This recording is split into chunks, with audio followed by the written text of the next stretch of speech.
We continue to bring you the best of the poster presentations, and with me I have Bob Ryder from Birmingham, which is Britain's second city. Bob, tell me about your poster and what it's about. So it's about the endobarrier treatment. This is a new form of treatment. It's a device that's 60 centimetres long, and it's implanted during a simple endoscopy procedure into the first part of the small intestine, such that the food passes through this device rather than the small intestine, and it's been shown this leads to a considerable amount of weight loss and improvements in glycemic control. It remains experimental at the moment. It mimics the bypass bit of the Roux-en-Y bypass bariatric procedure, and we've been using it in Birmingham, and we've implanted it into 62 patients in our hospital. And this is the subject of your poster, presumably? This is the subject of my poster, yes. So the patients we've been using it on are patients who are obese with poor glycemic control despite all other treatments currently available, including GLP-1 receptor agonists, and they're in the situation where they've got nowhere else to go other than insulin or increase the dose of insulin. And the trouble with that is it's counterintuitive, because it causes the patient who is already obese to put on even more weight. So we see this as an alternative in these patients who've tried everything else, and it's perhaps one step short of a full bariatric surgery procedure. And of course, bariatric surgery is not often available to as many people as could benefit Indeed. From it. And it's also quite invasive. Indeed, that's exactly the case. So this is perhaps sitting somewhere in between, and it's a relatively simple thing. All hospitals have endoscopy units and skilled endoscopists who do all sorts of clever things through endoscopes, and putting this device in place is relatively simple to them. Takes perhaps 30 to 45 minutes to put in. It's left in place for up to a year, and then it's removed, and the patient, hopefully having changed their ways during the year with the endobarrier, are back to normal. And that reversibility is a key point, presumably. I think so, yes. That's what I see a strong point for it.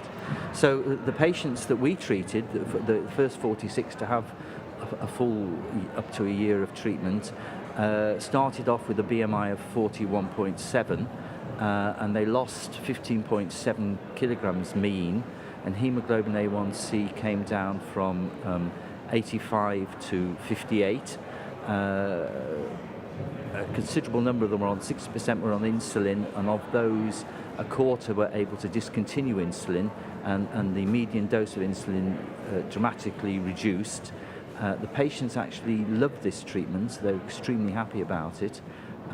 We did have, it's important to say, we did run into three potentially serious complications, 2 GI bleeds and 1 hepatic abscess. Obviously you've got a device inside. One of the GI bleeds could probably have been avoided if the patient had taken the recommended PPI medication to block acid. The patient who had an hepatic abscess developed it after 7 months, and he'd lost 18.7 kilograms by that time. So even though he didn't get the full year of treatment, he got a lot of benefit, and all these patients had a full recovery without sequelae. Now tell me the crucial thing, how much does it cost compared to bariatric surgery? Well, at the moment it's experimental, so it's difficult to sort of say, because it currently doesn't have a CE mark, so it's still under sort of investigation. And as to when hopefully it becomes properly available, I think it's uncertain what the exact price would be. The sort of £3,000 sterling was sort of branded about as a sort of price for it, but I think it's speculation at the moment.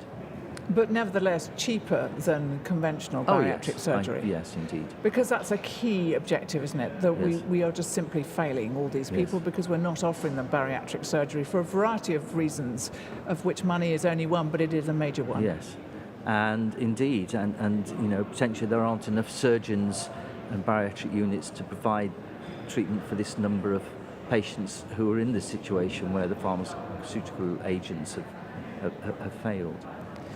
So what's next?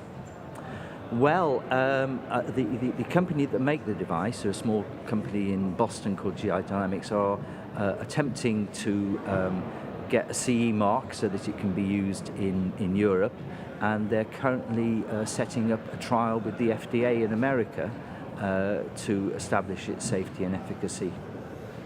Thank you. Very much enjoyed you telling us about that. Thank you. So there's another of our poster presentations, and of course you can see them all on easd.org.